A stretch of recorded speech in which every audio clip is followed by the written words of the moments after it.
ঢাকার হজরত শাহজালাল আন্তর্জাতিক বিমানবন্দরে ইউএস বাংলার বিমানবহরে যুক্ত হয়েছে তৃতীয় বৃহদাকার এয়ারবাস 330-300।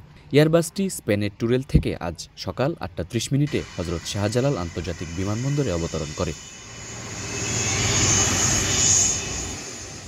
নতুন যুক্ত হওয়া এয়ারবাসের আসন সংখ্যা ৪৩৬টি। আনুষ্ঠানিকভাবে নতুন সংযোজিত এয়ারক্রাফটকে গ্রহণ করেন ইউএস বাংলা এয়ারলাইন্সের ঊর্ধ্বতন কর্মকর্তাবৃন্দ।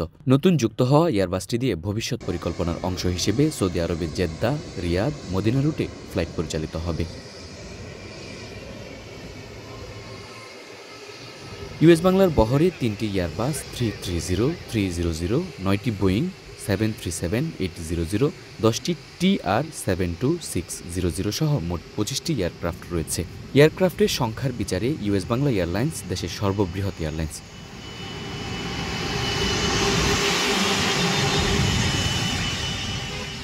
ইউএস বাংলা এয়ারলাইন্স বর্তমানে অভ্যন্তরীণ সকল রুট সহ আন্তর্জাতিক root Kolkata, Chennai, Male, Muscat, Doha, Dubai, Sharjah, Abu Dhabi, Jeddah, Riyadh, Bangkok, Kuala Lumpur, Singapore ও গুয়াংজু রুটে নিয়মিত ফ্লাইট পরিচালনা করে আসছে। আমিনুল ইসলাম, ঢাকা পোস্ট।